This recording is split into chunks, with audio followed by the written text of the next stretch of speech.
മാത്രമല്ലാതെ ഇതിനെ മുന്നോട്ട് എങ്ങനെ കൊണ്ടുപോകാമെന്ന് ഉള്ള ഒരു വലിയ ചർച്ചയിലാണ്. ഒരുപാട് സഹമത്സരാർത്ഥികളെ ശാരീരികമായി ഉപദ്രവിക്കാൻ പാടില്ലെന്ന കർശന നിയമമുണ്ടെങ്കിലും ബിഗ് ബോസിനകത്ത് പലപ്പോഴായി അങ്ങനെ സംഭവിക്കാറുണ്ട്. ഏറ്റവും ഒടുവിൽ സിജോയുടെ മുഖത്തിനിട്ടടിച്ച റോക്കിയെ മത്സരത്തിൽ നിന്നും പുറത്താക്കിയിരുന്നു. ഇടിയുടെ ശക്തി കൂടിയതിനാൽ സിജോയ്ക്ക് സർജറിയും ചെയ്യേണ്ടി വന്നിരുന്നു. ഈ വിഷയത്തെക്കുറിച്ച് വീക്കെൻഡ് എപ്പിസോഡിൽ ലാലേട്ടൻ സംസാരിച്ചിരുന്നു.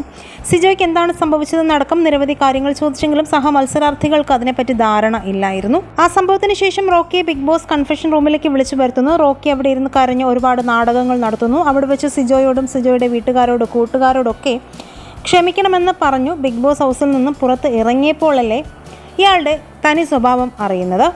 പുറത്തിറങ്ങിയ റോക്കിയുടെ പെരുമാറ്റം താൻ ചെയ്തതാണ് ശരി എന്നുള്ള രീതിയിലാണ്. പല വീഡിയോയിലും അയാളുടെ ബോഡി ലാംഗ്വേജ് അത് വ്യക്തമായി കാട്ടിത്തരുന്നുമുണ്ട്. റോക്കിക്കെതിരെ കേസെടുക്കണമെന്നാണ് നിരവധി കമൻറ്റുകൾ വരുന്നത്. പ്രത്യേകിച്ച് വീക്കെൻഡ് എപ്പിസോഡിൽ സിജോയെ കാണിച്ചതിന് ശേഷമുള്ള ആരാധകരുടെ, അതായത് റോക്കിയെ തിരിച്ചു കൊണ്ടുവരണമെന്ന് കുറേ ആരാധകർ പറഞ്ഞിരുന്നെങ്കിലും സിജോയെ കണ്ടതിന് ശേഷം അവർ തന്നെ അത് മാറ്റി പറയുകയാണ്. റോക്കി ഇനി തിരിച്ചു വരണ്ട എന്നും റോക്കിക്കെതിരെ കേസെടുക്കാനുള്ള നടപടികൾ ലാലേട്ടൻ മുൻഗണന എടുത്ത് ചെയ്യണമെന്നൊക്കെ കമൻറ്റുകൾ വരുന്നുണ്ടെങ്കിലും അതേക്കുറിച്ചൊന്നും ലാലേട്ടൻ പ്രതികരിച്ചില്ല എന്നുള്ള വാർത്തകളാണ് ഇപ്പോൾ വരുന്നത്. ഈ വിഷയത്തിൽ നിങ്ങളുടെ അഭിപ്രായങ്ങൾ മടിക്കാതെ കമൻറ്റ് ചെയ്യുക. വീഡിയോ ലൈക്ക് ഷെയർ ചെയ്യാനും സീസൺ 6 നിങ്ങളുടെ ഇഷ്ട മത്സരാർത്ഥി ആരാണെന്ന് പറയുവാനും മറക്കല്ലേ ഫ്രണ്ട്സ്.